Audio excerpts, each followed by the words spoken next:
है नहीं जग में कोई, इस संसार में सबसे बड़ा दुख, दुखों का सरदार, यही प्रधान दुख को हटाना है।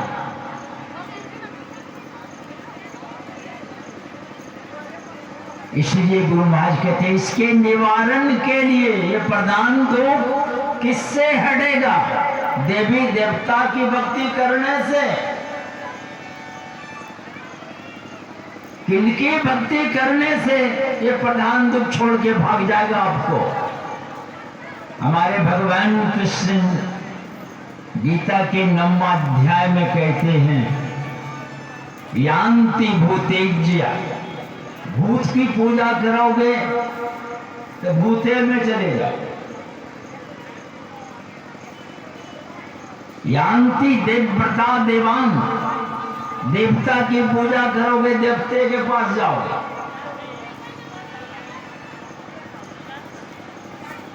पितृयान्ति पितृव्रता, पितर की पूजा करोगे तो पितरे लोग चले जाओगे। और अगर भूत की पूजा करते हैं, भूत पिशाच की, तो कहां जाएंगे? भूतानि यान्ति भूतेज्य, भूते के पास जाइएगा। कहां जाना है हम लोगों को? तो भगवान कृष्ण कहते हैं यान्ति मध्या जीनोपि माम, जो मेरी भक्ति करते हैं वो मेरे पास आते। आपको भगवान के पास जाना है कि भूत प्रेत के पास जाना है कि देवी देवता के पास जाना है कि पितरलोक जाना है? कहां जाना है? सारा लोक पुनरावर्तन है, जाएंगे फिर लौटना पड़ेगा आपको।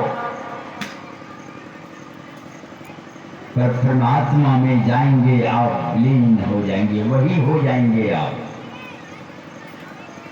कहीं आना जाना पड़ेगा नहीं, अनंत में मिलके अनंत हो जाएंगे आप।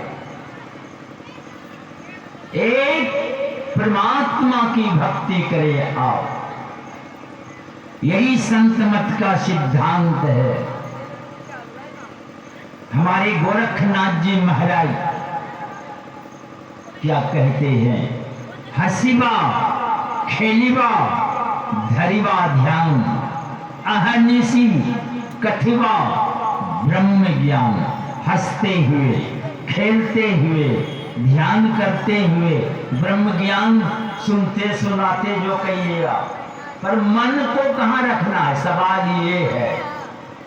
हंसे खेले नो करे मन भंग, हंसो खेलो सब ठीक है, मन को कहां रखना है? प्राय हम सब लोग बोलते हैं, कहां क्या बोलते हैं? तन काम में, मन राम। यही इशारा कर रहे गोरखनाथ जी महाराज। हंसे खेले ठीक है, हंसते खेलते, नो करे मन भंग। मन को कहां रखना है? परमात्मा में। तो रखने से क्या होगा? ते निश्चल सदा नाथ के संग, आप परमात्मा के साथ हैं, वही साथ है।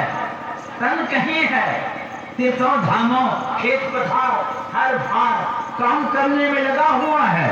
मन अगर परमात्मा के साथ है तो परमात्मा के पास।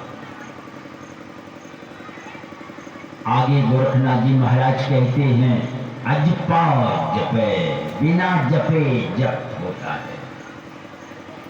शून्य मंद है, शून्य में पांचों इंद्रिय निग्रह करे, चेतन की धारा को इंद्रियों की घाट से खींच करके शून्य में जब आप खड़ी करेंगे, ब्रह्म अग्नि में होमे काया, ब्रह्माग्नि प्रज्वलित हो जाएगी आपके अंदर। अगर ऐसा कर सकते हैं तो गोरखनाथ जी महाराज बड़ी अद्भुत बात कह रहे हैं, सुन लीजिए। क्या कह रहे हैं? कि भगवान शंकर आपकी वंदना करेंगे। ब्रह्म अग्नि में होमे काया, तास महादेव बंदे पाया। महादेव जी भी, भगवान शंकर आपकी वंदना करेंगे। क्यों करेंगे वंदना? शून्य में दृष्टि टिक जाए, ब्रह्म अग्नि प्रकट हो जाए, चेतन धारा केंद्रित हो जाए, तो भगवान शंकर कहते हैं मैं आपकी वंदना करता हूं। तो ये तो वंदना करते हैं, अब पार्वती बगल में खड़ी खड़ी टुकुर टुकुर ताकती रहेगी क्या? तो आगे गोरखनाथ जी महाराज कहते हैं धन यौवन की करे नयास, धन और जवानी की भरोसा मत करो। बड़े बड़े धनाढ़ भुड़कुनिया पार रहे हैं फुटपाथ में, और जवानी नहीं रहती है। कहते हैं भरोसा मत करो, धन यौवन की करे नयास। तब क्या करे? चित्त नो राखे, अपने चित्त को मत रखो। कहां मना कर रहे हैं? तुम हम मत रखो, इस बात को ठीक से सुन लीजिए। चित्त नो राखे, चित्त को मत रखो वहां। कहां? कामनी पास, भोग विलास में अपने चित्त को मत लगाओ। तो कहां लगावे? अब गोरखनाथ जी महाराज संत मत के साधु हैं, वे संत मत के सिद्धांत को रखते हैं। नाद बिंद जाके घट जरे, ताकि सेवा पार्वती करे। पार्वती भी आपकी सेवा करने तैयार है। अगर नाद और बिंदु में आपकी सूरत टिक गई तो पार्वती भी आपकी सेवा करने तैयार है। हमारे पंजाब में गुरु नानक देव महाराज जब शरीर छोड़ गए तो उस गद्दी पर गुरु अंगद देव महाराज बैठे, और गुरु अंगद देव महाराज की समधी वे हीरा देवी के दर्शन करने साल में एक बार तो जरूर जाया करते। तो उनकी इच्छा हुई हीरा देवी के दर्शन करने, सोचा चलो समधी के यहाँ मिलते हुए चले जाएंगे हीरा देवी के दर्शन करने। तो आ गए समधी के घर, बड़ी खातिरदारी हुई, वहीं वे वहां ठहरे। और जब ब्रह्म मुहूर्त भोर में उठते हैं तो क्या देखते कि एक लड़की झाड़ू लगा रही थी, और उस लड़की की आभा, उसकी पहनावा, उसकी शोभा की देखकर अमरदास जी महाराज को बड़ा आश्चर्य लगा कि लगता नहीं है कि यह मृत्यु भुवन की लड़की होगी, लगता है कोई देवांगना है। मन माना नहीं, पूछते हैं तुम कौन हो? तो वो लड़की क्या कहती है? मैं वही हूँ जिनके दर्शन के लिए जा रहे हो, वही मैं हीरा देवी हूँ। अमरदास जी महाराज आश्चर्यचकित हो गए, तू यहाँ झाड़ू लगा रही है? जिनके दर्शन के लिए हजारों हजार लाइन लगाते हैं, प्रतीक्षा में रहते हैं, और तू यहाँ झाड़ू लगा रही है? कहा मैं क्या यहाँ झाड़ू लगाती, यहाँ देवी और देवता सरस्वती और लक्ष्मी सभा की सेवा करती है। ये नाद बिंद जाके घट जरे, ताकि सेवा देवी देवता पार्वती सब करे। ये नाद और बिंदु, वही बिंदु में प्रवेश करेंगे, आप परमात्मा की आवाज को सुनेंगे, और वही आवाज को सुनते हुए आप अपने घर को पहुंचेंगे। वरना और कोई रास्ता उपाय संसार में नहीं है। अंतर की वो ध्वनि, वह नाद, उस बिंदु में रात दिन वो ध्वनि हो रही है। बिंदु में तहनाद बोले, लैन दिवस सुहावनम, रात दिन हो रही है। आप जाए केवल वहां, बस इतना ही बात है।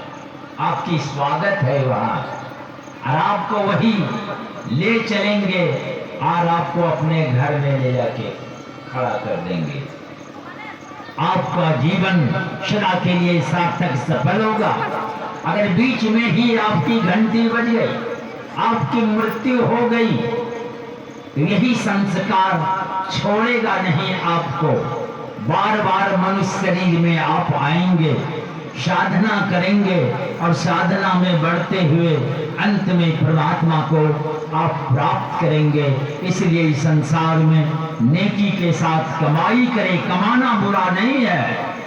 और झूठ, चोरी, नशा, हिंसा और व्यभिचार यही पंच पाप से जो बच के रहता है वही संसार में भला आदमी है। ऐसे भला आदमी का अंतःकरण पवित्र होता है। ऐसे पवित्र हृदय को लेकर चुपचाप बैठे रहने से भी काम किसी का नहीं बनने वाला है। अगर बनता तो शंकराचार्य महाराज को ये नहीं कहना पड़ता, विदेशेषु मान्य स्वदेशेषु धन्य सदाचार वृत्तेषु मत्तो नो चान्य मनश्चैन लग्नम गुरुरंघ्रि पद्मे ततः किम ततः किम ततः किम ततः किम। शंकराचार्य महाराज कहते विदेशों में समादर मिलता हो, अपने देशों में लोग जय जयकार करता हो, सदाचार्यों में प्रथम स्थान रखने वाला हो, अग्रगण्य स्थान रखने वाला हो। क्या चाहिए? विदेशों में जय जयकार, अपने देशों में अब बदलाइए और सदाचार में पहला स्थान रखने वाला हो। पर शंकराचार्य महाराज कहते हैं अगर गुरु के चरण में प्रेम नहीं है तो कुछ हाथ लगने वाला नहीं है, कुछ हाथ नहीं लगेगा। इसीलिए संत सदगुरु के चरणों में समर्पित कर नेकी की कमाई करते हुए, सदाचार का पालन करते हुए और अपने जीवन को सार्थक और सफल करें। यही शुभकामना के साथ बोलिए श्री सदगुरु महाराज की जय। और ये सत्संग को ज्ञान यज्ञ कहा जाता है। आप लोग आके इसमें शामिल हुए हैं, आप भी इस पुण्य के भागीदार हैं और ये आयोजक कराने वाले भी रात